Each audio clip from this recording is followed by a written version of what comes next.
This is the Hidden Killers Podcast with Tony Bruschi and continuing coverage of the case against Bryan Kohberger.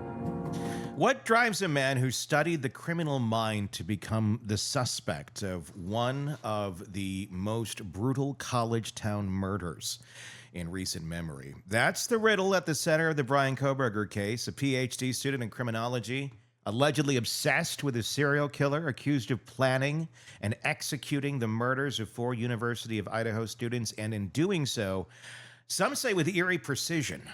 But now, a new controversial theory is gaining traction from Howard Blum. Was Kohberger trying to impress someone? Not a girlfriend, not a peer, but his former professor, who we've had on this show many times, Dr. Katherine Ramsland, one of the world's foremost experts in serial killers. He studied under her. It sounds like the plot of a dark Netflix drama, but it's a theory that Howard Blum is taken to his articles. It's making its way into serious discussion, fueled by unanswered questions, a lack of clear motive, and some eyebrow-raising patterns in his behavior.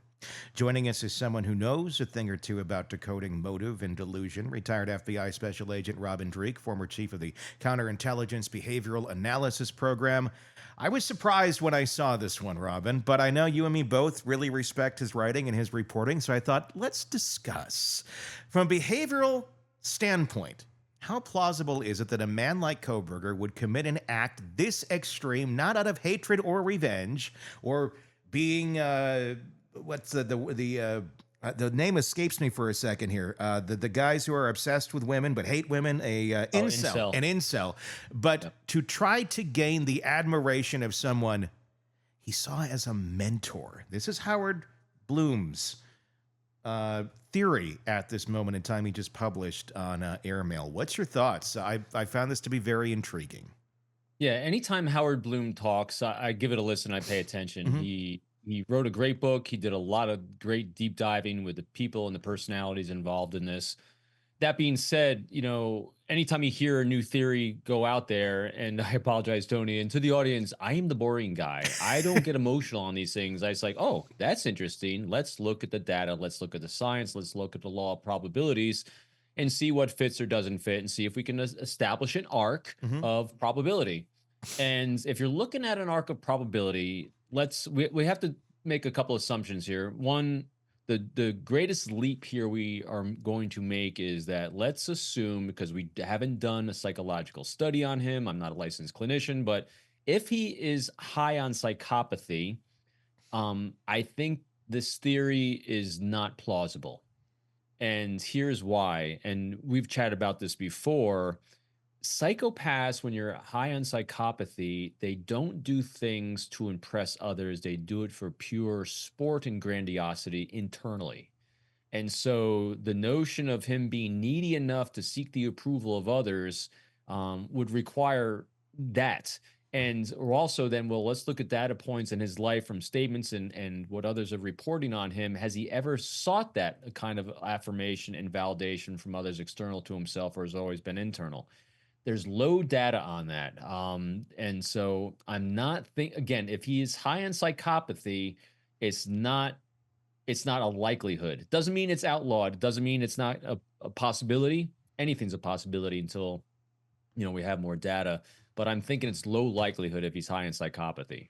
And that's the thing we just don't know the answer to. We know that he, has autism. Again, that does not mean psychopathy by any stretch of the imagination. Maybe, Tony, even autism, as I understand it, and correct me if I'm wrong on this, it was just conjecture. I did not, like last I'd heard on this, he actually hadn't been tested for autism. He has now.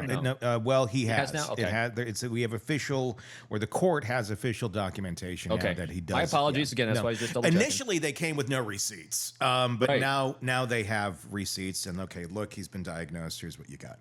But again, none of it, like autism does not mean that you don't have, cognitive skills to make reason right or wrong. I mean, I would guess, honestly, probably a massive chunk of our population, more than half, is on the spectrum and undiagnosed. And there's nothing wrong with that. It's just how brains work in different ways. Some can go very far this way, some can go very far that way. And it kind of makes you who you are. But the idea of this, I wouldn't say it's extremely far out there, because there are other cases where you have people who, in their twisted mind, make this out to be something to impress someone, whether it be a love interest. And I don't know that if I don't think Howard Blum is implying that all the way, but more so that Katherine was someone who he was studying directly under, literally same classroom, just studying directly under. They're communicating directly while he's studying under her, and that, you know, he found her to be so enthralling, so interesting, so much at the top of her game, an expert in this field, that he felt a draw to, and that pulling this off, maybe, again, this is all conjecture, pulling this off would maybe be something that could really impress her, and maybe even take it a step further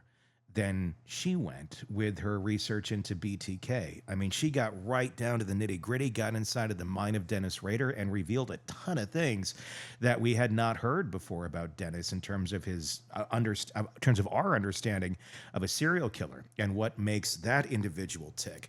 That's what I'm wondering is, did he think, and I've been saying this from the beginning, was this all a lesson for himself? Was this in some way, shape, or form him wanting to go do this, get this experience, because in his mind that would make him a better investigator once he got to that level in his career, because he went out and did that himself, and he was just going to sweep that under the rug. I don't know. Like, if he did think he was going to do it to impress her, that's a whole other ball of insanity, because you think you're going to impress Dr. Katherine Ramsland by killing people. I don't think that's going to be her reaction. So you saw my nonverbals as you're talking there, as I did one of these. This is like Robin having a kind of a new epiphany as you're describing this. All right, so I'm going to modify my response a bit on this, because here's what I'm thinking, Tony. Here's where I'm going to make his leap kind of fit what I had just said. So let's assume that this was the motive, and Howard's correct on this. My initial, and I'm going to own my mistaken interpretation. My initial interpretation was he was doing this to outwardly impress her, like she would find out he did it and impress her. But based on what I just said, remember, if he is high on psychopathy, it's all about internal things. It's all about, also for psychopathy and people that are going for extra stimulus, that we're saying that is that why psychopaths do what they do, and they have the fantasization. So this could fit if in his fantasy, internally, he became a study of his professor, even though he's unknown to her. In other words, he could pull off this crime and she would be enamored with this new serial killer that got away with it, even though she doesn't know the identity is his. And surprise, it's one of your students. It's like, it's somebody you are close with and you know. Yeah, I don't know. I mean, I don't know that this is that far off. I mean, well, that's the only, I mean, so again, I'm just kind of reversing the context here. Let's put ourselves, as challenging as it is, in his mind. Let's do that leap of conjecture of high psychopathy, and no need for external validation. In other words, he doesn't need to let her know she did it to impress her. Impressing her would be the type of serial killer that would garner her attention, that she would then teach in class as a classic serial killer that got away with it. That might fit that fantasy narrative. Because remember, especially when he's taking, again, kind of, if we're, we're making so many conjecture jumps. He takes that selfie, in the shower. That was for him, and so now part of his, because remember, he didn't stage anything that allowed him to go back and relive this moment to get that rush he's looking for. But if he's now studying with and partnered with a researcher, a doctor that he admires, that she is studying, he will get that rush every time she references him, every time she references the case. He was actively studying under her when he did this. Yes. And so I bet you, boy, I don't bet you, but it would be interesting to see if part of, again, I don't know if it's conscious or unconscious, when people are doing these things. Predators are generally unconscious. So if he's studying under her, this is in the news. I'm sure that if you are looking for an adrenaline rush of some sort of emotional response that he's craving, part of that was the killing itself, but the other part was the daily interaction he's going to have when she is talking about the case with him. And with that, he would be able to garner insights that no one else would have, and it would make him look like a genius if he was able to come up with information that no one else knew. Yeah. But it would be just assumptions like, oh my gosh, Bryan, look, you're right at that. Look, yeah, that's well, I just kind of came to that one right now. Yeah. So I'm thinking, from my initial interpretation that people might initially hear Howard Blum saying he was doing it to impress her. We're automatically assuming that he's looking to say, hey, look at me, professor, look what I did. No, I don't think that's the level that he was thinking. Again, pure conjecture. If this is it, if he's guilty and all that. But if this has a thread of truth and reality, it's going to be on a different kind of undercurrent, I think. He's going to be going for that. I mean, just think, here he is. He pulled off in his mind one of the greatest feats that people can do. He committed a murder and got away with it. And then if he could do another one, and he's working with someone that is so impressed with these, that he's impressed with her. That would be that fuel he's looking for. That makes sense. And I think it also makes sense too, like I've been saying, was he doing this for himself, or what was the reason for this? Because it seems like it was almost a study in itself for him. But if it's to impress someone that he's been studying under, and so he can hear about how smart this killer was by the person that he considers to be just, the highest up in their craft of understanding these things and teaching about them and studying them, that would be probably the ultimate high for Bryan Kohberger. A lot of conjecture. And so the way it works is that he wouldn't be doing it for her. So let's remember, we're going psychopathy, BTK. He was going for that grandiosity at that 30,000 foot level. Yeah. So the professor is a mere conduit to the 30,000 foot level, where this becomes part of a course of study. And granted, it's not about her. He wasn't doing it for anyone but himself. Sure. This is pure internal. I'm doing it for my own self. She just happens to be a very shiny screwdriver, a tool in his toolbox to get him where he needs to be. And she was giving him the emotional sparks that allowed him to say, hey, you're going to be my conduit to the things that I need to feel. And so that could, Howard Blum is an insightful guy. There is no doubt. He is. I don't know if that's what his initial intent was with it, but here's where it is. And this is why I thought of it this way.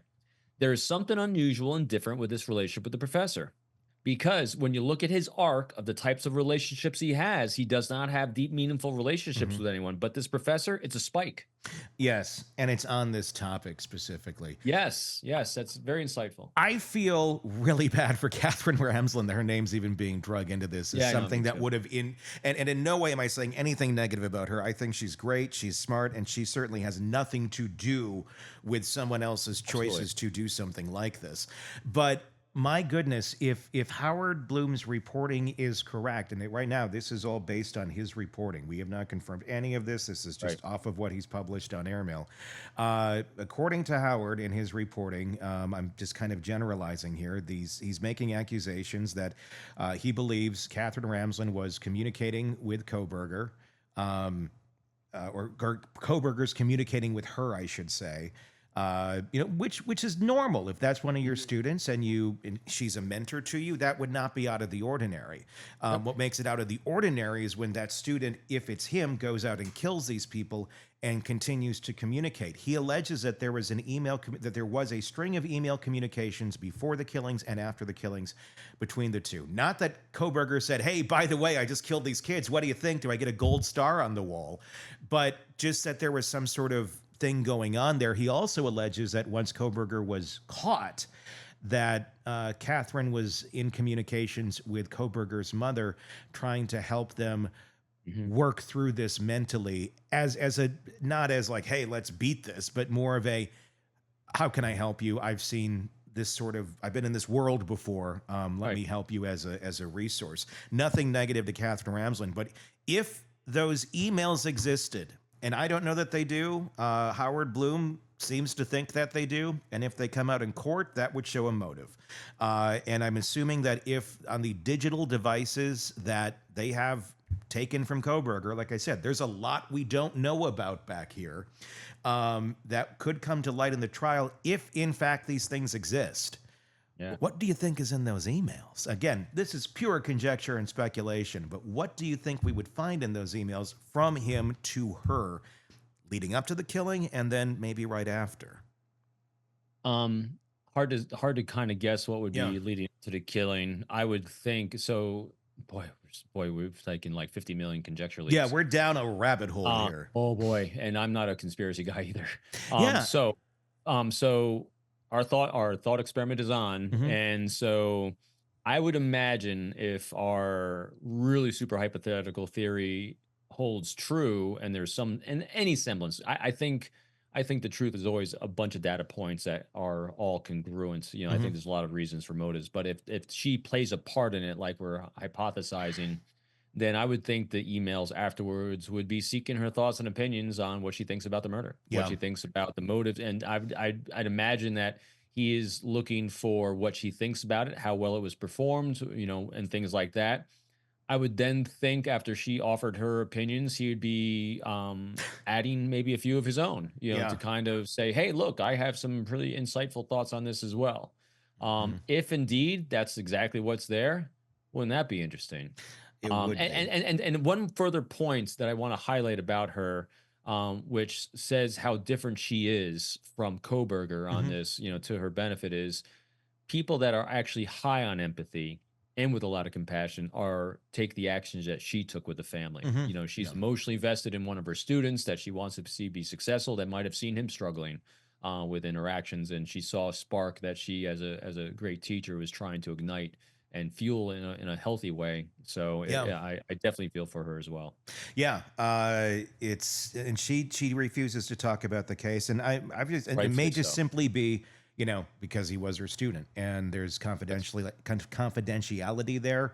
You know, and if any of this is true, even more reason, you know, it'd be also for. I mean, think about this too. You know, put our deep context of her. I mean, how hard would that be?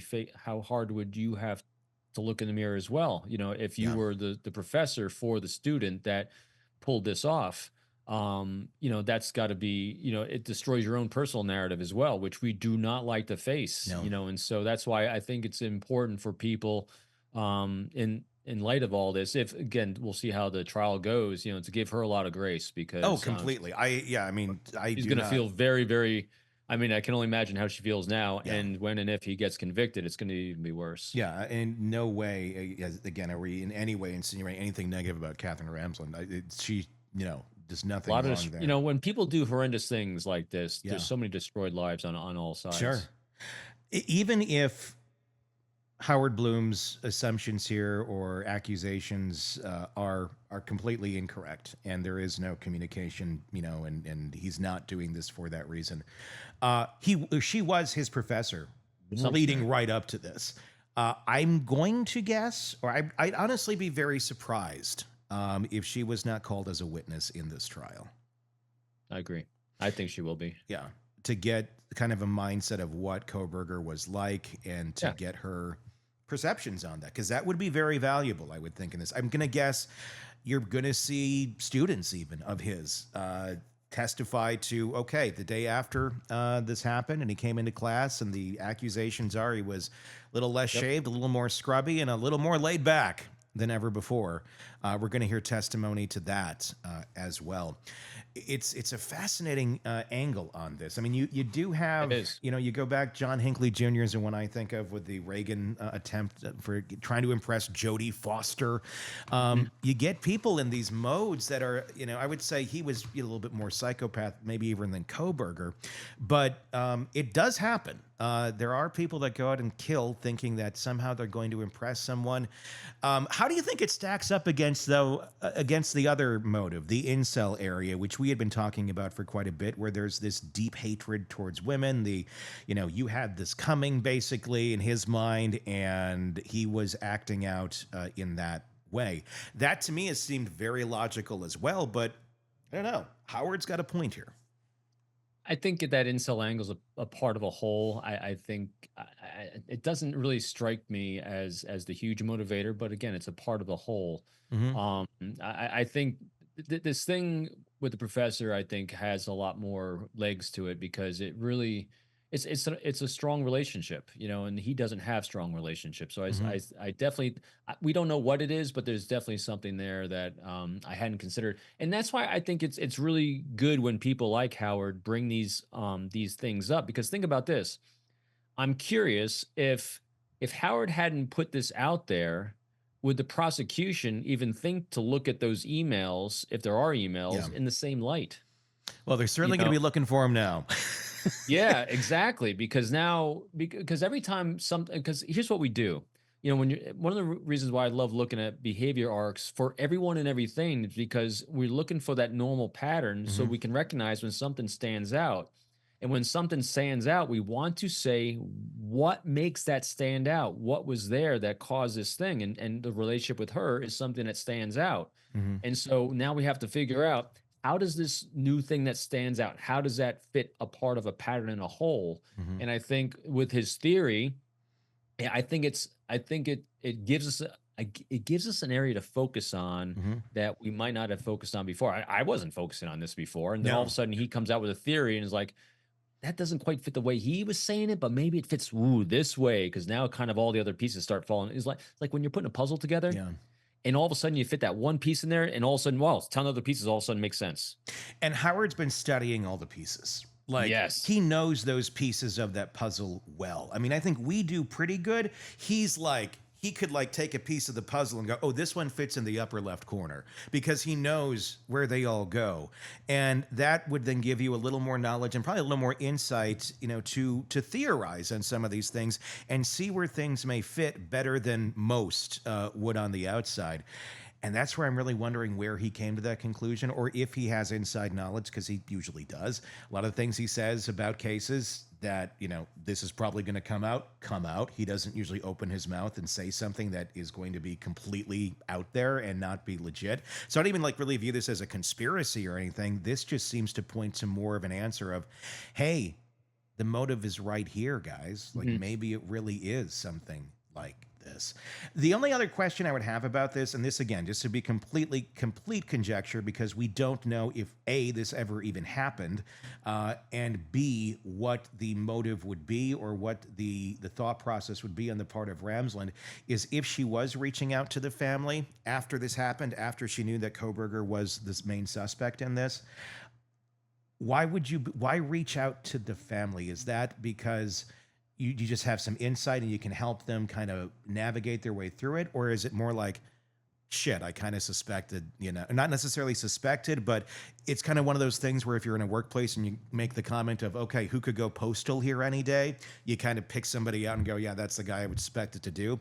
It makes me wonder if she kind of thought, maybe there's potential here for him to do something like this, and really kind of thought when she heard that news, oh, maybe I'm surprised, but I'm not so surprised. I don't know. I mean, that's pure conjecture, and so the motivation for reaching out to the family. So I don't have much data on her, but if Mhm. we look at, so let's just do a 30,000-foot Yeah. look on title and position that she has. So she's a PhD and she's a researcher. Mhm. Researchers are always looking for data.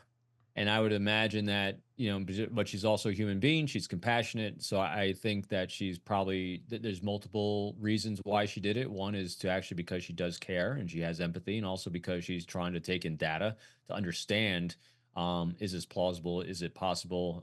And also maybe fear, to help rationalize. Mhm. Maybe there's nothing here. So I think it was probably a combination of all things. But at the core of who she is for a long time of Yeah. her life arc is she's a researcher. Yeah. And so researchers taking data and talking to the family is going to give her more data. Eventually, I'm sure she's going to talk about this on her own terms. And that's going to be very fascinating, because this is something where she,